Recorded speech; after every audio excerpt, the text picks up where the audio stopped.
Vamos a iniciar. ¿Está listo para iniciar, maestro? Claro que sí, estamos listos. Ok. Le damos la bienvenida a todos los asistentes al seminario. Muchísimas gracias por acompañarnos. Voy a dar una pequeña semblanza al maestro Andrés José Antonio Juárez Ortega, que es nuestro ponente el día de hoy. El maestro tiene 20 años dedicándose de manera profesional a la gastronomía. Estudió la licenciatura en gastronomía en la Universidad Autónoma del Estado de México.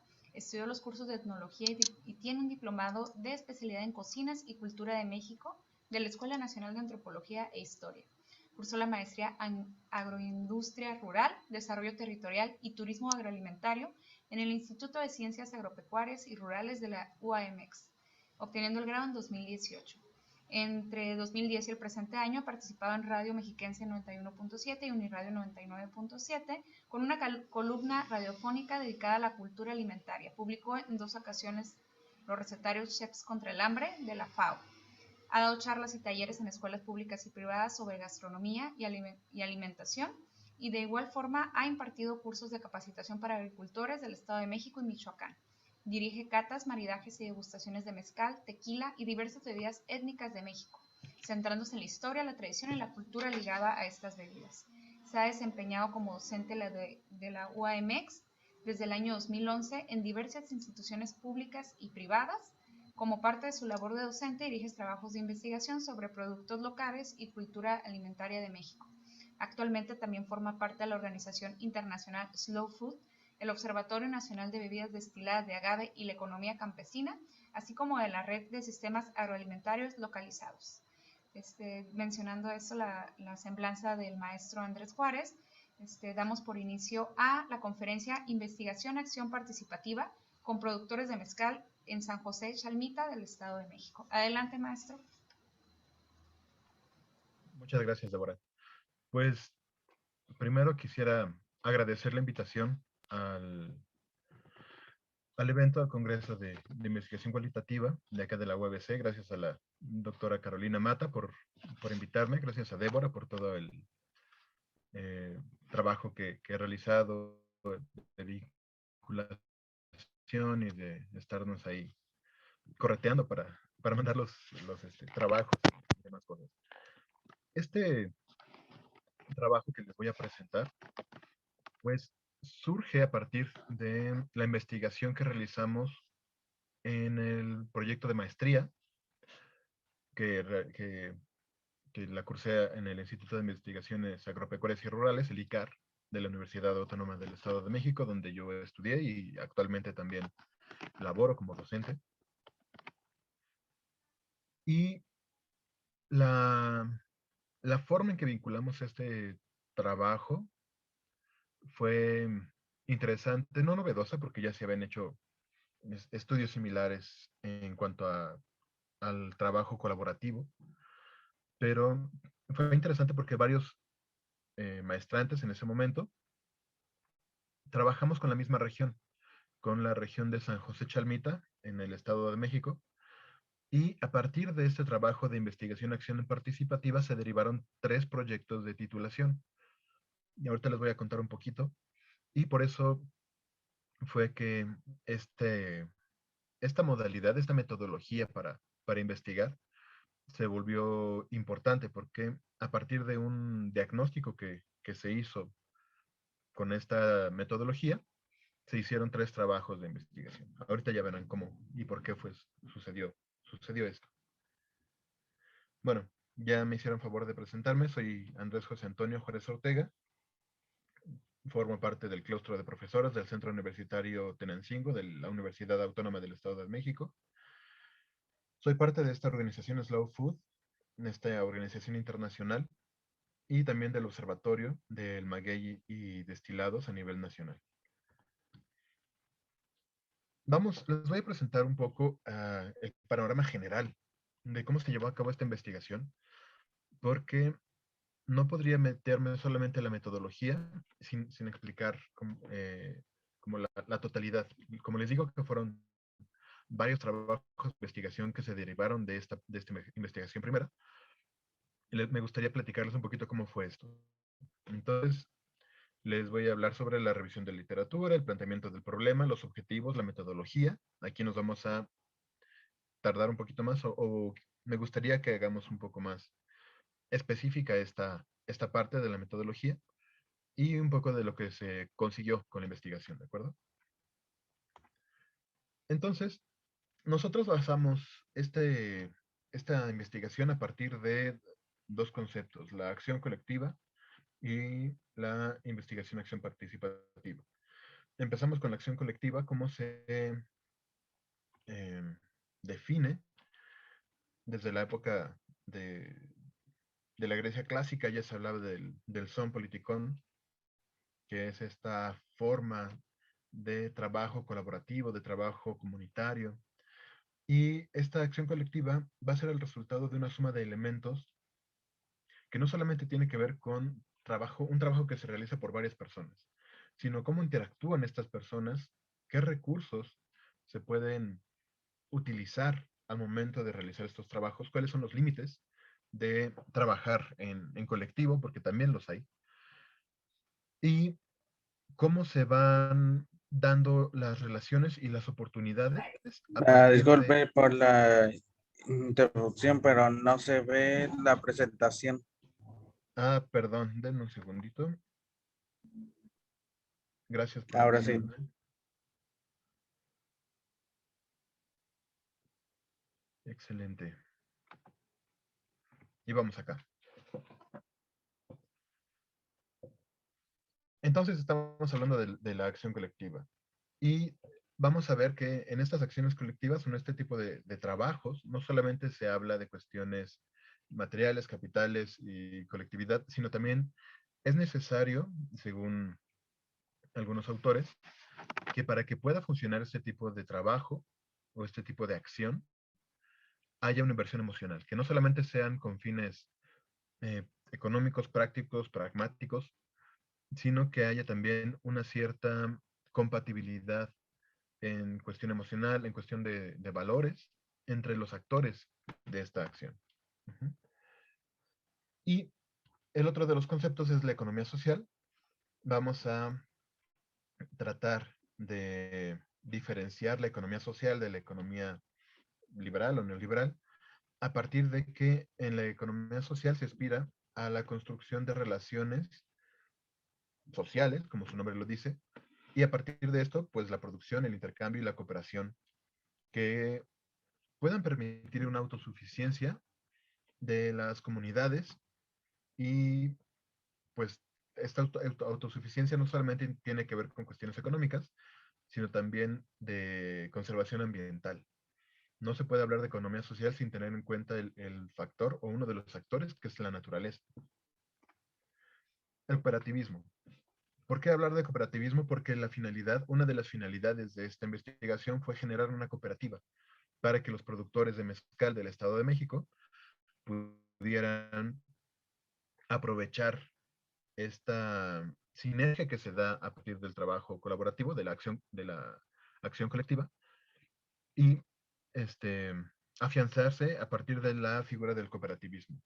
Y de la misma manera, en México ya hay una cierta tradición acerca del trabajo colaborativo o de la cooperación. Pues si hablamos del tequio, de la mano vuelta, de la Guendaletza en Oaxaca, son este tipo de organizaciones en las cuales una comunidad o una colectividad se une para obtener un bien común. Uh-huh.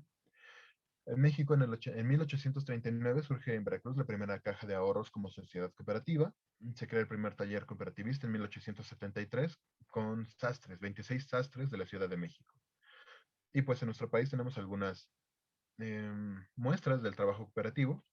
Empresas como Pascual Bong, Cementos Cruz Azul, unas llanteras, también son cooperativas, ¿no? Y pues hay una serie de valores que deben cubrirse al trabajar de manera cooperativa. Entonces aquí vemos que la figura del cooperativismo va a funcionar con la acción colectiva, va a llevarnos hacia el mismo fin, porque no solamente se trata de obtener un valor económico o político, sino también una relación o una mejor interrelación de los actores de una comunidad. Bueno, en el tipo de trabajo que desarrollamos, hablamos de acciones territoriales también. Y el territorio lo vamos a entender no solamente como eh, este término primigenio de una porción de tierra, sino una porción de tierra donde cohabitan distintas especies humanas, animales y vegetales, y que van a tener también un cierto rasgo de identidad que va a definir a una cierta comunidad humana. Es decir, podemos hablar de territorios que no están delimitados por cuestiones políticas. No necesariamente un municipio es un territorio. Sí puede ser un territorio, pero en cuestiones amplias podemos hablar de territorios que van más allá de la división política de los países, incluso de las municipalidades, de las comunidades.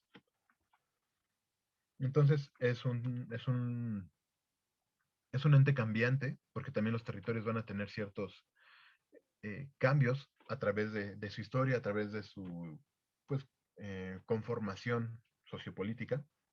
Y hay muchos actores involucrados, no solamente la gente que vive en la comunidad, también pues los actores gubernamentales, aquellos colectivos que se generan o que inciden en la comunidad, aquella gente que llega a la comunidad y aunque no forme parte, va, o aunque no habite en ese lugar, funciona como una especie de vector, tanto para cosas positivas y tanto como negativas, como información, como capacitación, como apoyos, como también pues otro tipo de cosas que son mm, negativas para las comunidades, ¿no? Entonces, como les decía, hay dimensiones socioculturales, dimensiones socioeconómicas de este término del territorio, y pues está vinculado también con las políticas públicas, con la gobernanza y con las interrelaciones. Tiene que ver mucho con la interrelación, tanto del territorio hacia el interior, cómo se relaciona la gente en el interior de su territorio, tanto al exterior.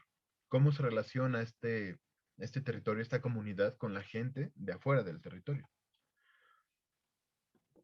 Entonces, eh, a partir de todos estos conceptos, también surge el concepto de los sistemas agroalimentarios y su papel dentro de este mundo globalizado. El sistema agroalimentario, según Malasis, es el conjunto de actividades que concurren en la formación y distribución de los productos alimentarios y en consecuencia al cumplimiento de la función de la alimentación humana en una sociedad determinada. Es decir, es toda esta cadena que nos va a llevar un producto desde su generación en un terreno, ya digamos, el cultivo, la agricultura, los sistemas pecuarios, hasta encontrarlo en su punto de consumo. ¿Cuáles van a ser los pasos que va a seguir esta materia prima al surgir de los sistemas agrícolas, agropecuarios, hasta llegar al consumidor? Estos van a ser los sistemas agroalimentarios.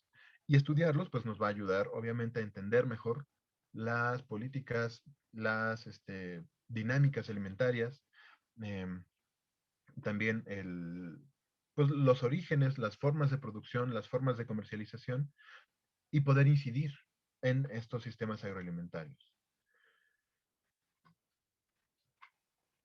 Entonces, los sistemas agroalimentarios globalizados son estos en los que vivimos actualmente, que están dando al traste al planeta y a la humanidad en particular, porque hay una gran demanda de energía y de generación de desechos.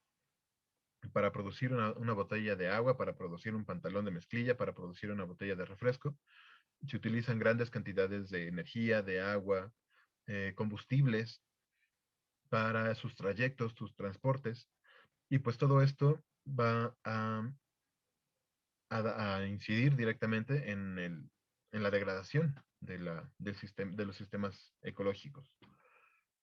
Y pues esta industrialización que surge a partir de la Segunda Guerra Mundial, y pues aunado con la Revolución Verde, que empezó a hacer la tecnificación de la producción agrícola, el éxodo de la gente del campo hacia las ciudades, pues empieza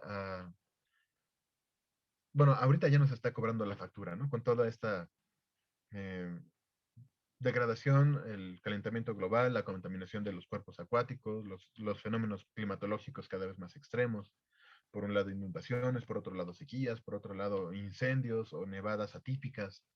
Todo esto tiene que ver con los sistemas de producción y con la cantidad de generación de desechos y la cantidad de consumo de energía que el sistema económico está generando actualmente.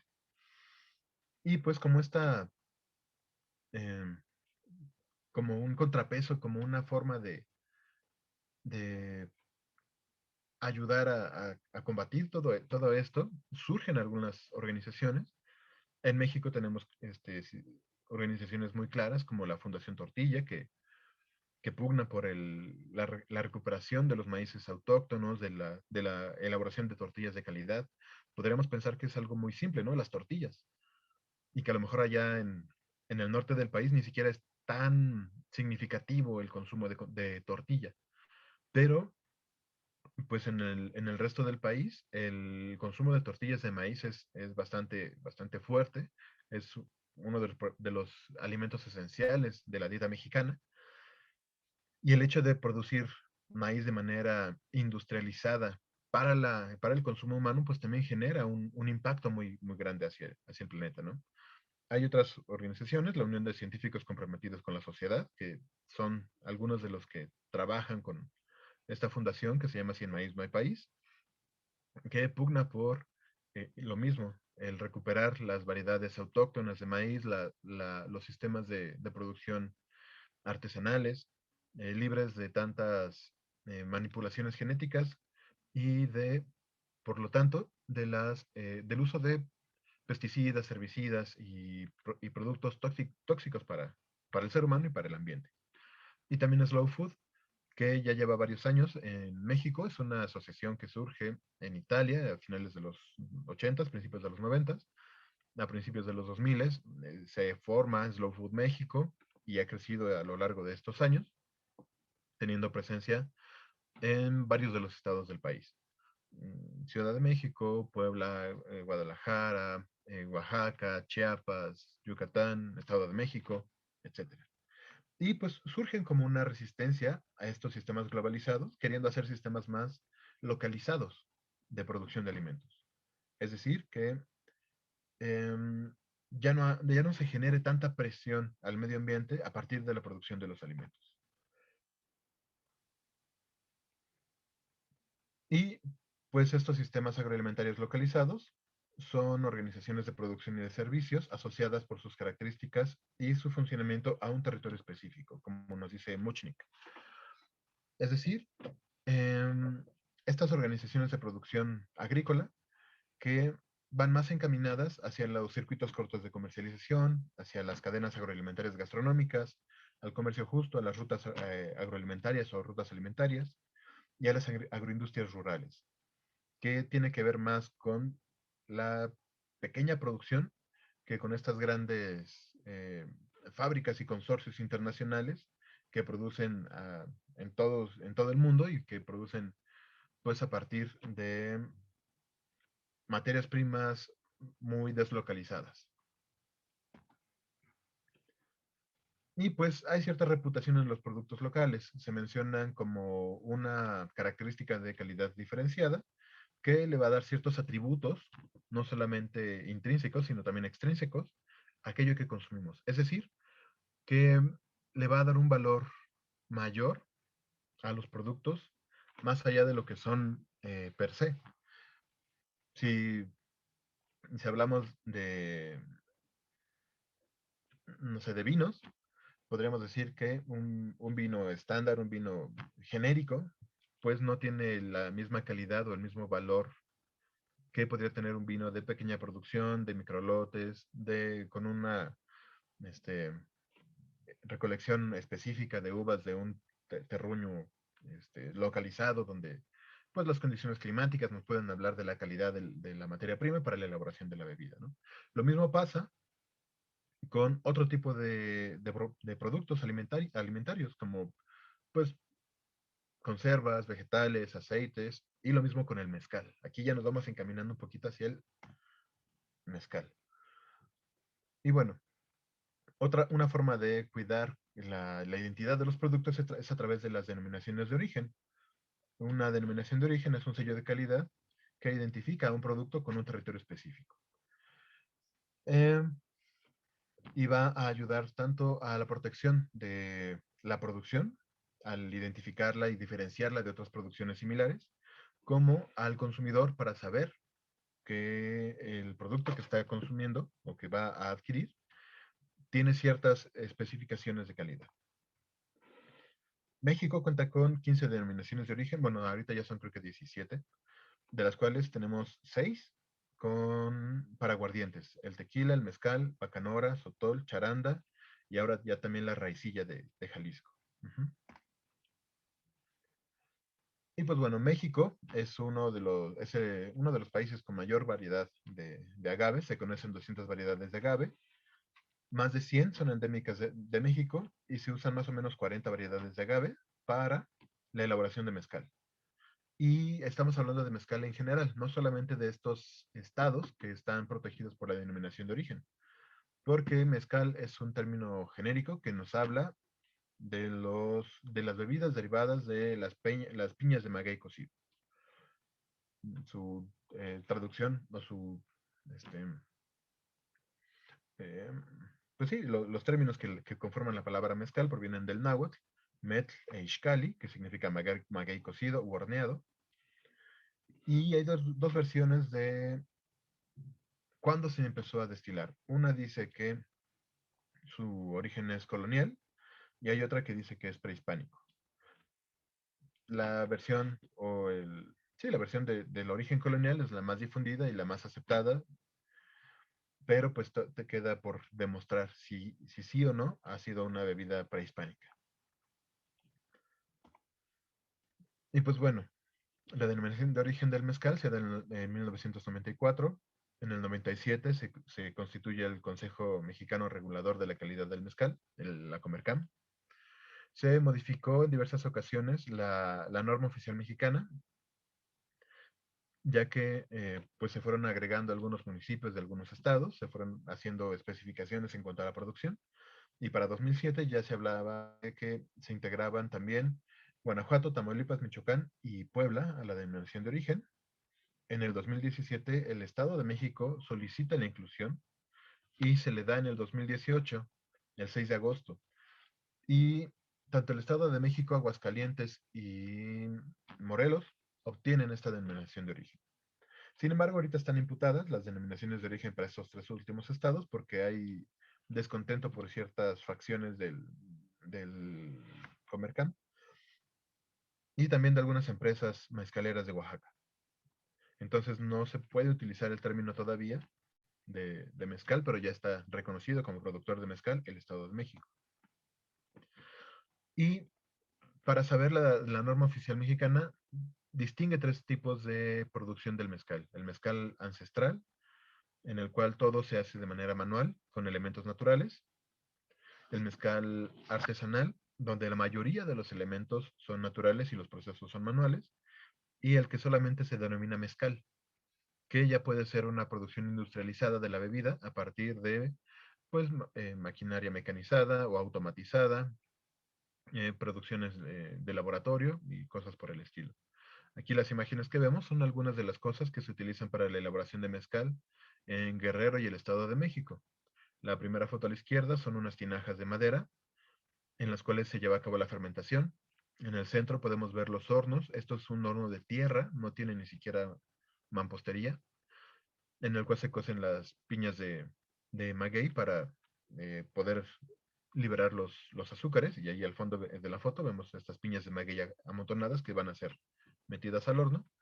Y en el extremo derecho vemos unos mazos de madera que se usan para machacar las piñas de maguey. Entonces, pues vemos elementos de la producción de mezcal ancestral y artesanal. La denominación de origen mezcal es un arma de doble filo para esta producción de bebidas, ya que pues por cuestiones de logística, de implementación y demás, es complicado para los pequeños productores o para los microproductores llegar a certificarse, ya que pues no tienen las condiciones que marca la norma oficial. El pago por lote para la certificación es aproximadamente de 14,000 pesos para hace un año y medio, puede ser que ya haya variado. Los actores de la cadena de producción pues deben tener certificaciones desde el cultivo, la unidad de producción, el envasado y la comercialización. Todo tiene que estar certificado. Entonces son pues cadenas de producción y cadenas de comercialización largas que responden más a los sistemas de producción industrial, más que a los artesanales o a los ancestrales. Entonces, pues esto hace que sea complicado el asunto de la denominación de origen, más para los microproductores y más para los nuevos microproductores en el Estado de México. Aquí hay otra disputa también entre el Consejo Regulador del Mezcal y el Estado de México, porque se admitieron 15 municipios. Este es el mapa del Estado de México, y como pueden ver, todos estos marcados con estrellas, la zona sur, son los que se admitieron dentro de la denominación de origen del Estado de México. Sin embargo, no hay realmente una producción en todos los municipios. Hablaríamos de que los municipios de esta zona pegada hacia el estado de Morelos, ahí ya no veo mi cursor, aquí, de, es, tenemos a Ocuilan, Malinalco, Zumpahuacán, Tenancingo, Tonatico, Ixtapan, Zacualpan, son aquellos que realmente tienen eh, que han preservado la producción del mezcal. De este lado hay algunas personas que dicen que hubo mezcal, hay algunos que dicen que se sembraba agave, pero no hay realmente una producción constante de la bebida. Habrá quien sepa hacerlo, pero no es que haya una tradición mezcalera, como sí sucede en este lado del estado. Entonces el Comercam argumenta que no todos los municipios deberían entrar en la denominación y el Estado de México no quiere quitar a ninguno de los municipios porque, pues obviamente es más rentable económicamente el tener más municipios dentro de la denominación de origen. Y si esta región ya está conocida por la producción artesanal, acá se pueden instalar fábricas industriales. Entonces, pues ahí tenemos esta parte un poco compleja, por la cual no va a haber como muchos acuerdos a corto plazo entre el Comercam y el gobierno del Estado de México para la liberación de la denominación de origen. Y pues bueno, dentro de estos 15 municipios, nosotros trabajamos en un solo municipio y de este municipio en una sola comunidad. Aquí vemos en el mapa esta proyección del Estado de México. Nosotros trabajamos el municipio de Tenancingo y de este municipio de Tenancingo hay una pequeña comunidad que se encuentra separada del resto y esta se llama San José Chalmita. Entonces, la comunidad de San José Chalmita es la única productora de mezcal en Tenancingo. Y pues al estar alejada del cuerpo del territorio municipal, eh, no cuenta con buenas vías de comunicación, no hay agua entubada, no hay servicios educativos más allá de la primaria. Y pues ahorita van a ver algunas imágenes. Es una zona realmente, pues, de marginación económica. Uh-huh. Esta es una vista del centro de la comunidad. Solamente es la iglesia y algunas casas que se extienden a lo largo del camino. No se va a ver una concentración de viviendas pues, muy marcada, están más bien dispersas en todo el monte. Y la gente regularmente se ocupa en la agricultura, ya sea que siembren sus propias parcelas, maíz y frijol para autoconsumo, algunos chiles, tomates, la cría de ganado de traspatio, no sé, las familias acostumbran tener 2 o 3 cerditos, algunas gallinas o un par de borregos, que regularmente usan para celebraciones o para comercializar. Y dentro de las actividades complementarias está el cultivo de agaves y algunos de la comunidad también se dedican a la elaboración del mezcal, a la destilación del mezcal.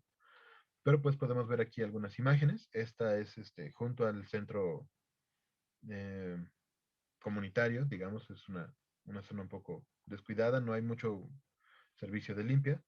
Estos son los salones del preescolar de San José Chalmita. Y aquí vemos una casa donde tienen las piñas de agave pues en la entrada porque las van a llevar a sus fábricas para elaborar mezcal. Y esto sería más o menos el diagrama de la cadena de producción del mezcal en San José Chalmita. Hay quien inicia todo con el cultivo de agave.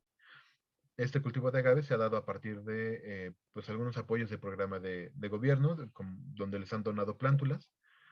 Hay autorreforestación de agaves locales por parte de los productores.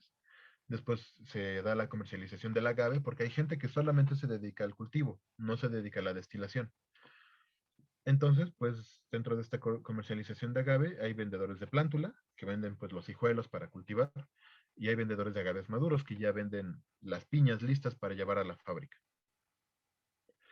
Y a partir de esto pues se llevan en transporte, ya sean camiones o ya sean mulas, a las fábricas de mezcal.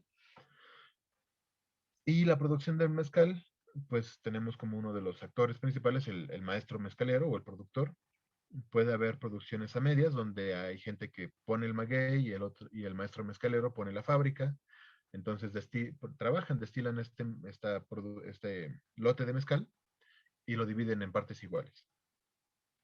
También hay proveedores de leña que entran dentro de la cadena porque la elaboración tanto de la cocción de las piñas como de la destilación se hace a partir de leña. Se tiene que pagar también algunos peones o trabajadores para el majado, para el tapado, para cuidar la destilación. Hay algunos empresarios que han contratado productores de mezcal de San José Chalmita para llevarlos a producir en otros lugares.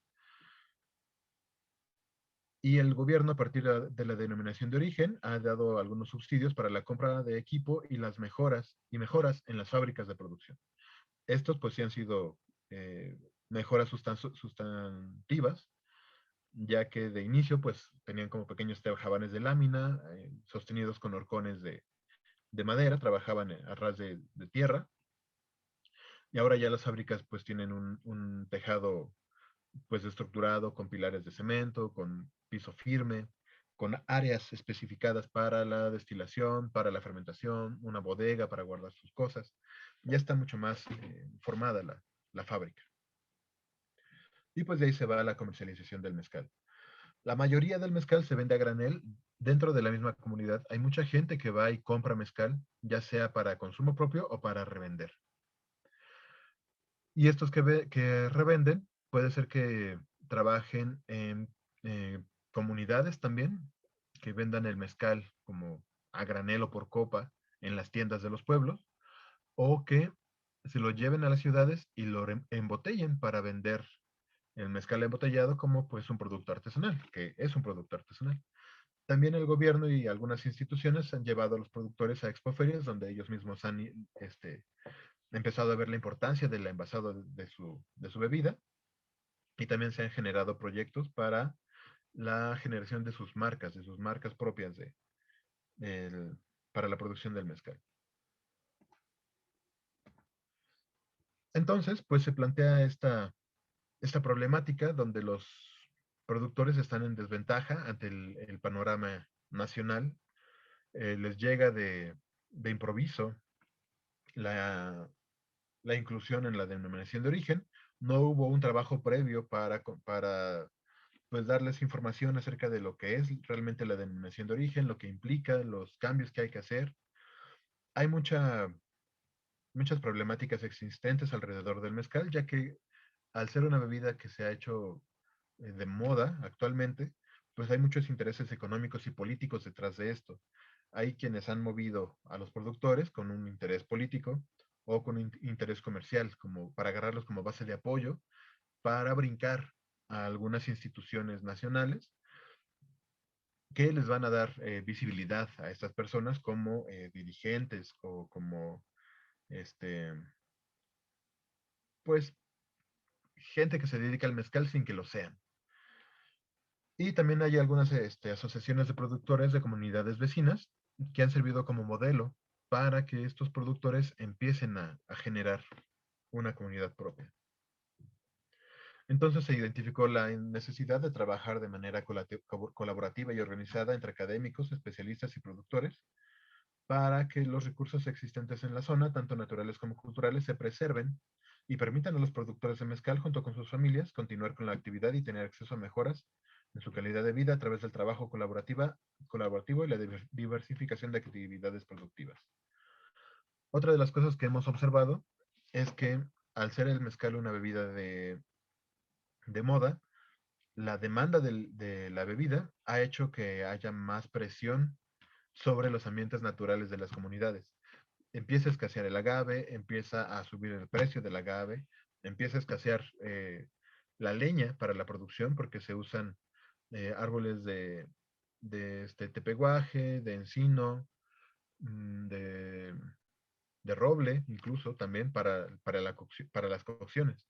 Y pues obviamente el hecho de que los productores de mezcal necesiten más leña hace eh, que estas personas que se dedican a la tala pues exploten más los bosques, los montes, y haya pues ahí una presión crítica en el ambiente natural.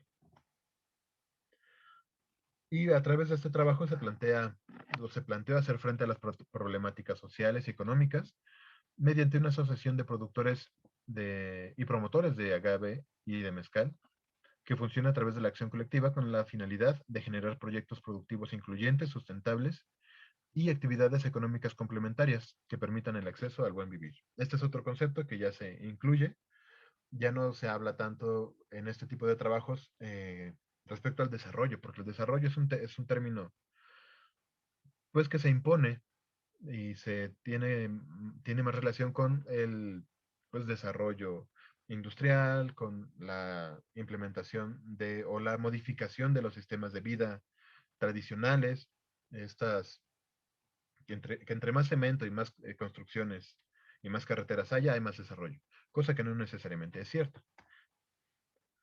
Entonces, el objetivo de esta investigación fue generar una cooperativa de productores de mezcal, teniendo como eje principal el concepto de acción colectiva. Trabajar para que en esta cooperativa se apropiaran del concepto de la acción colectiva en la comunidad de San José Chalmita, en Tenancingo.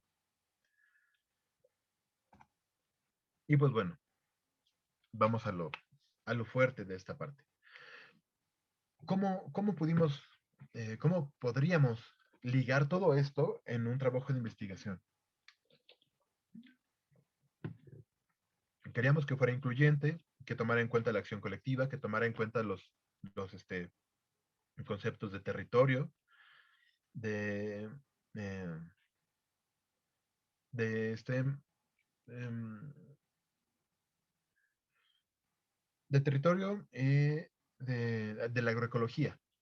Entonces, pues, pensamos o se llegó a la conclusión de que la investigación acción participativa iba a ser la forma en que se podría llevar a cabo esta investigación, este trabajo, para darles también voz y voto a los productores de mezcal.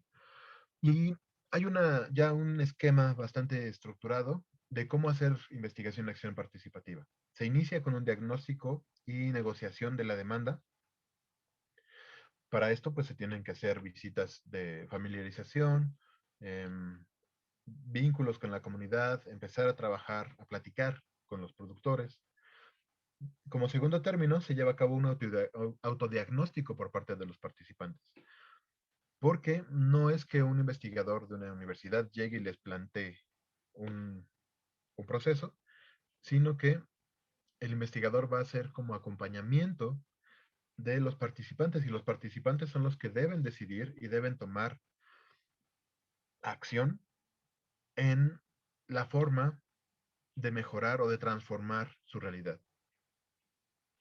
Y la tercera etapa es la generación de propuestas y acciones a seguir. Entonces, primero se hace el diagnóstico, después el autodiagnóstico, bueno, sí, un diagnóstico externo por parte de los investigadores o del investigador, el autodiagnóstico por parte de los productores, y después ya se generan propuestas y se llevan a cabo las líneas de acción para trabajar. Entonces, como les comentaba, en esta primera fase, lo primero que hicimos fue visitas de familiarización al territorio. Sabíamos que existía la comunidad de San José Chalmita, no sabíamos llegar. Acudimos a una persona especializada que conocía y ya tenía relación con los productores de mezcal de esa región. Entonces, a partir de las visitas de familiarización, hicimos la invitación a los productores para participar en esta investigación. Se generaron asambleas informativas para hacerles saber el objetivo y los posibles alcances del proyecto. Eso también, debemos ser muy honestos y no hacerles creer que van a solucionar su vida con este tipo de investigaciones. Debemos ser también honestos con nosotros mismos y plantear los posibles alcances y también las limitaciones de nuestros proyectos. Entonces también llevamos a cabo la negociación participativa de la problemática emergente, es decir, pues se llevaron a cabo estas charlas para saber cómo, cómo se iba a llevar a cabo el trabajo.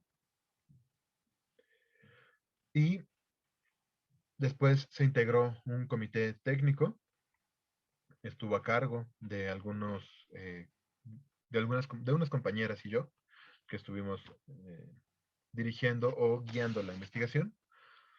Se hizo una recolección de información exploratoria, fuimos a visitar la comunidad, fuimos a visitar las plantaciones de agave, a visitar las fábricas, estuvimos ahí como vigilando o documentando todo el proceso de producción y también vimos cómo se llevaban a cabo la comercialización y el uso del mezcal, porque ojo, en estas comunidades donde hay una tradición mezcalera, esta bebida no solamente es una mercancía, no solamente se ve como un producto para vender, es también una parte importante de las interacciones sociales.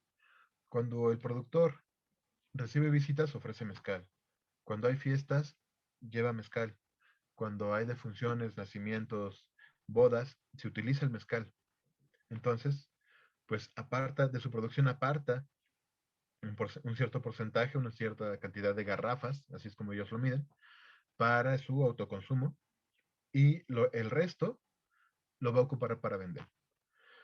No te va a vender más, no te va a vender de su reserva porque él necesita llevar a cabo como esta interacción social a partir del mezcal para pues otros fines, para poder tener visitas que le ayuden con otros proyectos como cercados, como la producción, venta, comercialización del maíz, del frijol, para cumplir con sus obligaciones en las fiestas patronales, cuando les tocan ser mayordomos, cuando fallece un miembro de la familia, se tiene que dar mezcal porque es una bebida que tiene que ver también mucho con la parte espiritual. Se utiliza el mezcal como, eh, como terapéutico también. Cuando hay infecciones estomacales, cuando hay infecciones de las vías respiratorias, se recurre al mezcal. Cuando hay dolores musculares o de huesos, también las sobas con mezcal son comunes. La fase 2 fue concientización grupal de la necesidad del trabajo colectivo, tratar de mostrarles las ventajas que tiene el trabajar de manera colectiva. Se recogieron también percepciones individuales de la falta de interés por el trabajo colectivo. Se presentaron las experiencias de asociaciones de algunas otras asociaciones de productores. En este caso hicimos un viaje de investigación también a otra comunidad en Guerrero, en Chilapa, Guerrero, donde existe una cooperativa que se llama Sansecan. Entonces, fuimos a conocer la cooperativa, a ver cómo se organizan, cuántos años ya llevan trabajando y qué es lo que han conseguido al trabajar de esta manera. Y pues los productores pudieron tener esta información de los beneficios del trabajo colaborativo. Se hicieron proyecciones de posibles soluciones futuras a través de la acción colectiva, soluciones a problemáticas locales, no solamente en la producción de mezcal, sino en general. Y se hizo la explicación de distintas formas de asociación colectiva en México. Se explicaron pues cómo se pueden hacer asociaciones con sociedades anónimas, con sociedades de producción rural, cooperativas, etcétera. Después, en la fase 3, ya con toda esta información vertida a los productores y que ellos dieron sus puntos de vista, se llevaron a cabo pues estas guías de acción. Se hizo la integración de la Asociación de Productores de Mezcal como cooperativa en San José Chalmita. Se dio acompañamiento para la formalización del grupo. Se planificó una agenda de trabajo de la cooperativa. Se hizo, pues se ejecutaron algunos de los puntos de trabajo de la agenda y se hizo una evaluación del trabajo colectivo de la asociación y un informe del proceso de activación de la acción colectiva. Entonces, para estos 3 pasos, para estas 3 etapas de la investigación, se utilizaron distintas técnicas. De inicio, utilizamos técnicas etnográficas como la observación participante, las entrevistas grupales. En la segunda etapa se realizaron asambleas de trabajo y entrevistas individuales no estructuradas para saber sus percepciones, sus sentimientos, sus inquietudes, ideas, dudas. Durante la etapa 3, durante todo el proceso, se recabaron imágenes, video, información escrita a través del diario de campo. Eso también es importante, ir documentando todo lo que se va platicando, que te van diciendo, que te van argumentando, ir tomando notas de pues de lo que se obtiene en campo, y la revisión de literatura. Esto también se llevó a cabo durante toda la investigación, fue constante durante todo el proceso para ir dando sustento teórico y legal a cada uno de los temas que iban surgiendo a partir de la investigación acción participativa. Porque una de las características es que la investigación se va haciendo conforme se va avanzando en el proyecto. No es una investigación que tú ya tengas plasmada y estructurada y la desarrolles como lo determinaste en tu experimento, digamos. No, aquí no hay un experimento. Aquí lo que se hace es ir armando la investigación o ir reestructurando la investigación conforme lo que se va encontrando en campo y conforme los acuerdos a los que se va llegando con la comunidad. Entonces, como les había comentado, de este proyecto surgieron 3 trabajos desarrollados. La primera fue la generación de la Asociación de Productores. La segunda fue una generación de estrategias de mejora en el sistema de producción de agave mezcalero en la comunidad de San José Chalmita, por una compañera de nombre Adriana Mesa Sosa. Ella es ingeniera agrónoma. Y hubo un tercer trabajo de título Las señales de calidad del mezcal en el caso de San José Chalmita, Tenancingo, Estado de México, por otra compañera gastrónoma que se llama Natalia Pérez Reynosa. Ella se enfocó en las cuestiones de evaluación sensorial. Hizo un panel entrenado de jueces y se hizo la categorización o el desarrollo de los sabores del mezcal de San José Chalmita y cómo se diferencia de otros mezcales. Se trabajó con mezcales de Oaxaca, con otros mezcales del Estado de México, y se vieron las diferencias y los descriptores sensoriales del mezcal mexiquense y del de San José Chalmita en particular.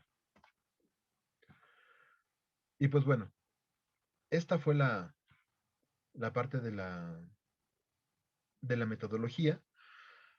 Se desarrolló este trabajo de investigación acción participativa de manera colaborativa, porque no fui yo solo, fuimos 3 personas las que estuvimos como liderando el proyecto, y sin embargo, hubo más personas que se involucraron, ya que una de las finalidades era diversificar la, la oferta de productos en San José Chalmita, que no todo recayera en el mezcal, sino que se empezaron a generar otro tipo de productos, mermeladas con mezcal, licores con base de mezcal. Se empezó a dar visibilidad también a las artesanías, al empuntado de rebozos que se hace en San José Chalmita, y pues el trabajo que desarrollan las mujeres de manera paralela, porque acá la producción del mezcal es una actividad completamente masculina, no hay mujeres que se dediquen a la producción de mezcal en San José Chalmita. Sin embargo, sí hay un acompañamiento, sí hay una labor que las mujeres desarrollan a lo largo de toda la cadena de producción del mezcal para que este producto se pueda llevar a cabo. Entonces, pues ahí tenemos algunas cosas, pues que surgieron a partir de esta investigación. Entonces, se hizo esta contextualización de la situación de los últimos años sobre la denominación de origen, se hizo el análisis de la situación política y denominación de origen mezcal, la gestión de la denominación de origen, el estudio técnico justificativo, esto ya existía. Se les dieron charlas a los productores acerca de la denominación de origen de mezcal. Si bien se les tenía esta promesa de que se iban a incluir en la denominación de origen, ellos no sabían a ciencia cierta qué era exactamente esta denominación de origen y todo lo que implicaba. Entonces, pues les explicamos las implicaciones eh,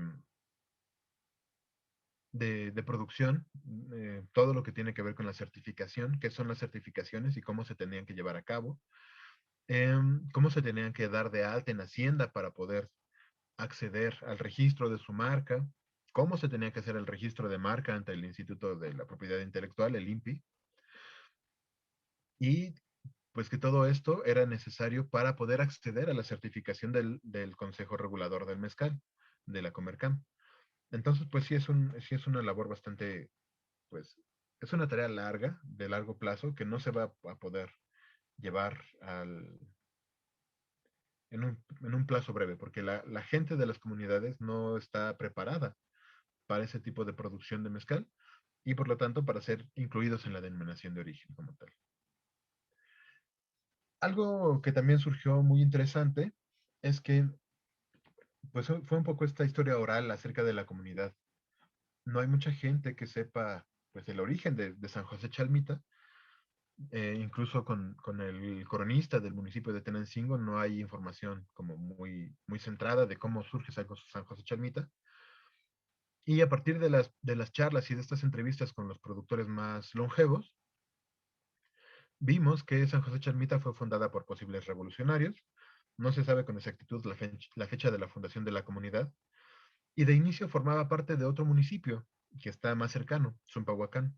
Pero por conflictos de territorio y también pues por conflictos con la gente de Zumpahuacán, Chalmita acaba anexándose al municipio de Tenancingo. Por eso es un territorio aislado del cuerpo municipal. Y esto ha dado como resultado que sus habitantes han desarrollado cierta autonomía y han generado sus propios mecanismos de autogestión y autorregulación para la convivencia comunitaria. Y pues principalmente se dan dinámicas de trabajo familiar, es decir, se asocian en grupos familiares para la generación de la producción. Y estos son algunos de los, bueno, estos fueron los que participaron en las primeras reuniones del proyecto. Tenemos al señor José Cañedo, que es productor de agave, al señor Simitrio, a Osvaldo, que es hijo del señor Simitrio. Tenemos también a Hermelo, a Jorge, a Rufino, a Alfonso, Román, Artemio y Martín, que son hermanos, y que ellos trabajan en una fábrica comunitaria. Y por otra parte, el señor Simitrio, el señor José y Osvaldo trabajan en otra fábrica compartida. Entonces, pues vemos este tipo de relaciones familiares y cómo se llevan a cabo. No sé cómo vamos de tiempo. Sí, de hecho, le puse unos mensajitos en el chat, maestro, para tener, aunque sea unos 2 minutos, porque tenemos al otro ponente, el licenciado Gustavo, para tener unos minutitos para algunas preguntas y respuestas. No sé si es mucho lo que Pues no sé si quieran hacer, bueno, si tienen algunas preguntas. Digo, esto ya fue como los resultados. Lo importante, lo fundamental era la parte de la metodología, pero pues si tenemos algunas imágenes de los trabajos, los talleres que fuimos realizando y algunos de las cosas que también se lograron fue generar ciertas dinámicas de turismo comunitario en las fábricas de mezcal como parte pues de los trabajos de investigación, ¿no? De estos resultados de la investigación. Entonces, pues sí, no sé si quieran Sí, hacer se nos algunas fue. preguntas. Se fue muy rápido el tiempo. Sí, Pues muchísimas gracias, maestro. Me gustaría saber si alguien de los asistentes tiene alguna pregunta, comentario, que quiera discutir con el maestro, aprovechando que lo tenemos aquí. ¿Alguna duda? ¿Algo que quieran preguntar? Vamos a ver si lo en el chat o pueden utilizar su micrófono en caso de querer hacerlo de manera verbal.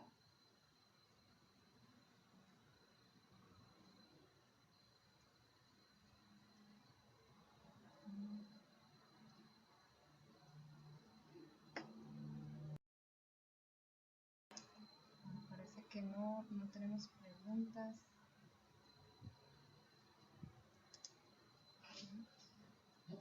Ajá, ya va a concluir. Ok, pregunta Miguel Ángel Castrejón. ¿Fue difícil que los pobladores se pusieran de acuerdo para crear la cooperativa? de hecho, sí, es algo que debe realizarse con bastante paciencia, se debe dar mucha información a los productores y también mostrarles que la finalidad de esta conformación, de la conformación de la cooperativa, no era obtener un beneficio propio a través de su trabajo, porque es algo que también ya han experimentado, que hay gente que llega a tratar de aprovecharse de su trabajo. Entonces ya hay cierta desconfianza con este tipo de proyectos.